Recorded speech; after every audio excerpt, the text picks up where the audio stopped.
कोथिंबीरमध्ये बेसन पीठ घालून तर पहा.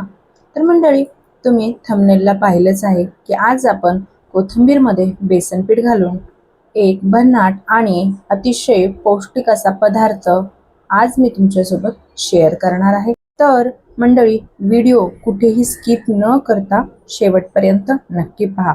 रेसिपी नेहमीप्रमाणेच साधी आणि सोपी असणार आहे आणि पौष्टिक असणार आहे, त्यामुळे तुम्हाला नक्कीच आवडेल.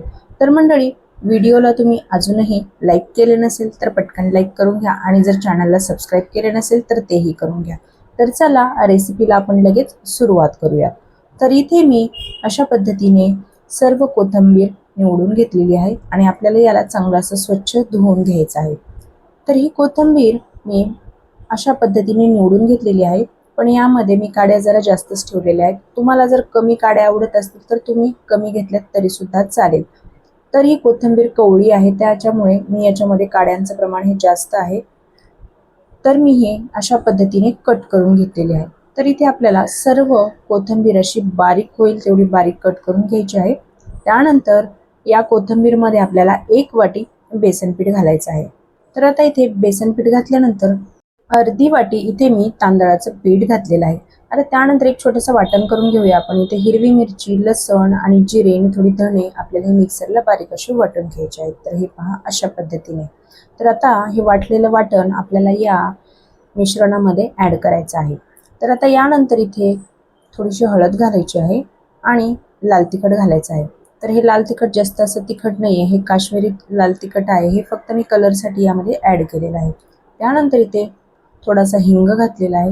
हिंग नक्की घाला. हिंगामुळे या पदार्थाला खूप छान अशी चव येते, टेस्ट येते, त्यामुळे नक्की घाला. त्यानंतर आता चवीनुसार मीठ घालून घेऊयात.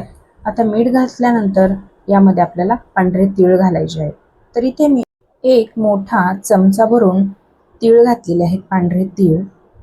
तर आता हे तीळ घातल्यानंतर आपल्याला हे मिश्रण चांगलं असं मिक्स करून घ्यायचं आहे.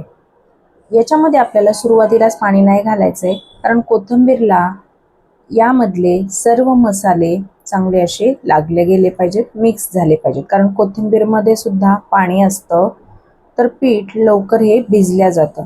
पीठ आपल्याला जास्त असं पातळ नाही मळायचं आहे, घट्ट याचा गोळा करून घ्यायचा आहे.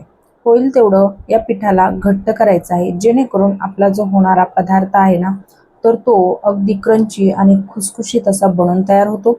जर तुम्ही पीठ हे जास्त असं पातळ केलं तर हा पदार्थ क्रंची किंवा मग असं खुसखुशीत होत नाही. त्यामुळे सगळ्यात आधी याला चांगलं असं चोळून घ्यायचं. चांगले मसाले लागले गेले पाहिजेत कोथिंबीरला. त्यानंतर यामध्ये आपल्याला अगदी 2 ते 3 चमचेच असं पाणी लागणार आहे. जास्त असं या पदार्थाला बनवण्यासाठी आपल्याला पाण्याची आवश्यकता पडत नाही. तर हे पहा अशा पद्धतीने मी इथे हा घट्ट याचा गोळा करून घेत आहे. आपल्याला जास्त असं याला पाणी लागलेलं नाही.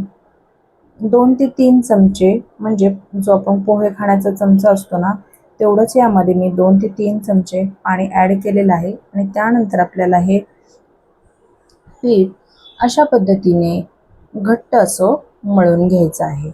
होईल तेवढं हे पीठ आपल्याला घट्ट गोळा करून घ्यायचा आहे, जास्त पातळ करू नका. तर हे पहा अशा पद्धतीने इथं घट्ट असा याचा गोळा करून घेतलेला आहे. त्याला थोडंसं तेल लावायचं आहे. मळल्यानंतर तुम्ही पाहू शकता अशा पद्धतीने हा मळून घेतलेला आहे. त्यानंतर आपण याचे 2 भाग करणार आहोत. थोडंसं तेल लावायचं आहे, चांगलं याला मिक्स करून घ्यायचं आहे आणि आपल्याला याचे 2 भाग करून घ्यायचे आहेत. तर मंडळी, तुमच्या लक्षात आलंच असेल की आज आपण कुठला पदार्थ बनवतोय. तर आज आपण कोथिंबीर वडी बनवतोय. तर आपल्याला हे उकडण्यासाठी ठेवायचं आहे. तर याचे मी 2 भाग करून घेतलेले आहेत. अशा पद्धतीने आपल्याला याचा रोल करून घ्यायचा आहे. जर तुम्हाला हवं असेल तर तुम्ही चाळणीवर असं डायरेक्ट याला थापून सुद्धा ठेवू शकतात, पण मी हे अशा पद्धतीने याचे 2 रोल बनवून घेतलेले आहेत आणि यावरती आपल्याला थोडेसे पांढरे तीळ घालायचे आहेत. तर आता हे चांगले आपल्याला तीळ लावून घ्यायचे आहेत आणि त्यानंतर आपण हे उकडण्यासाठी चाळणीवरती ठेवणार आहोत. तर मंडळी, हे पहा अशा पद्धतीने मी दोन्ही रोलला छान असे तीळ लावून घेतलेले आहेत. तर आता आपण इथे कढई गरम करायला ठेवलेली आहे. त्यामध्ये मी पाणी घातलेलं आहे आणि वरती जाळी ठेवलेली आहे. तर याला छान अशी उकळी येऊन द्यायची आहे पाण्याला. त्यानंतर आपण हे चाळणीमध्ये हे रोल उकडण्यासाठी ठेवणार आहोत कोथिंबीरीचे. तर हे पहा मस्त असं पाण्याला पण उकळी आलेली आहे छान. वड्या जेवढ्या चांगल्या वाफल्या जातील ना तेवढी आपली कोथिंबीर वडी ही मस्त खुसखुशीत बनून तयार होते, आतून ती कच्ची राहत नाही. तर हे पहा आपण याला 15 मिनिटासाठी कमी गॅसवरती याला वाफवून द्यायचं आहे. तर मंडळी 15 मिनिटं झालेली आहेत. तुम्ही पाहू शकता की वड्यांचा या रोलचा कलर सुद्धा चेंज झालेला आहे. म्हणजे आपल्या लक्षात येतं की आपली वडी ही मस्त अशी शिजलेली आहे. तर हे पहा आता याला पूर्णपणे थंड होऊ द्यायचं आहे आणि थंड झाल्यानंतरच याला कट करायचं आहे. जर तुम्ही गरममध्येच कट करणार ना तर याचा आकार बरोबर येत नाही, मध्येच तुटतात त्यासाठी. आणि याला कट करताना काय करायचं, सुरीला किंवा चाकूला थोडंसं तेल लावून घ्यायचं जेणेकरून ह्या लवकर कट होतात. तर हे पहा अशा पद्धतीने मी इथे या सर्व वड्या कट करून घेत आहे. याला तेल लावलं ना तर चाकूला जास्त म्हणजे ह्याचं पीठ असतं आतलं ते चिटकत नाही. तर मी इथे सर्व वड्या कट करून घेतलेल्या आहेत. तर हे पहा अशा पद्धतीने. तर मंडळी तुम्हाला जर हवं असेल ना तर तुम्ही याला शॅलो फ्राय सुद्धा करू शकतात, पण मी इथे तेलामध्ये डीप फ्राय करत आहे कारण यात तळल्यानंतर खूप छान लागतात, कुरकुरीत बनून तयार होतात. जर तुम्हाला शॅलो फ्राय करून आवडत असतील तर तरी सुद्धा चालेल, तुम्ही तशा सुद्धा खाऊ शकता. तशा सुद्धा चवीला अप्रतिम अशा लागतात. तर मंडळी आता इथे कढईमध्ये तेल छान असं गरम होऊ द्यायचं आहे. त्यानंतरच आपल्याला या वड्या यामध्ये सोडायच्या आहेत आणि वड्या तळताना लो टू मिडियम वरती तळायच्या आहेत, म्हणजे ह्या खूप छान अशा आतपर्यंत तळल्या जातात. जर घाई केली तळताना तर त्या आतमध्ये कच्च्याच राहतात आणि वरून त्या लाल होतात. त्यामुळे लो टू मिडियम वरती गॅसवरती छान अशा ह्या वड्या तळून घ्यायच्या आहेत.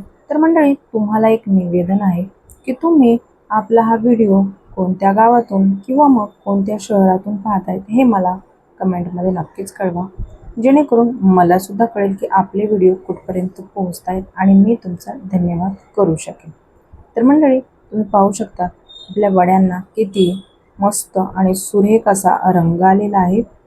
तयार झालेल्या आहेत आपल्या कोथिंबिरी वड्या. तर मंडळी तुम्ही सुद्धा ही रेसिपी एकदा नक्की ट्राय करा आणि मला कमेंटमध्ये नक्कीच कळवा. हे पहा अगदी खुसखुशीत आणि क्रंची या वड्या बनून तयार झालेल्या आहेत. अजिबात तेल सुद्धा पिलेलं नाहीये. तर मंडळी तुम्ही सुद्धा ही रेसिपी एकदा नक्की ट्राय करा. तर तुम्ही या वड्या सकाळच्या नाश्त्यासाठी किंवा मुलांच्या टिफिनसाठी किंवा मग मधल्या वेळेमध्ये मुलं आपल्याला काहीतरी खायला मागतच असतात, त्यावेळेस आपण अगदी झटपट आणि सोप्या पद्धतीने या वड्या त्यांना बनवून देऊ शकतो. तर ते बाहेरचे पदार्थ सुद्धा खाणार नाहीत जर आपण त्यांना घरीच अशा पद्धतीने जर तुम्ही कोथिंबीर वडी बनवून दिली तर ते नक्कीच आवडीने खातील. तर मंडळी आजची रेसिपी तुम्हाला कशी वाटली ते मला कमेंटमध्ये नक्कीच कळवा. व्हिडिओ जर आवडला असेल तर व्हिडिओला एक लाईक नक्की करा आणि जर तुम्ही चॅनलवरती नवीन असाल आणि अजूनही आपल्या चॅनलला सबस्क्राईब केले नसेल तर पटकन सबस्क्राईब करून घ्या. आणि तुम्ही आपला हा व्हिडिओ जर फेसबुक पेजवरून पाहत असाल तर पेजला फॉलो नक्की करा. तर चला मंडळी पुन्हा भेटूया अशाच एका तुमच्याच आवडत्या नवीन आणि युनिक आणि पौष्टिक अशा रेसिपीसोबत. तर मंडळी व्हिडिओ हा शेवटपर्यंत संपूर्ण पाहिल्याबद्दल तुम्हा सर्वांचे खूप खूप धन्यवाद. तर चला पुन्हा भेटूया.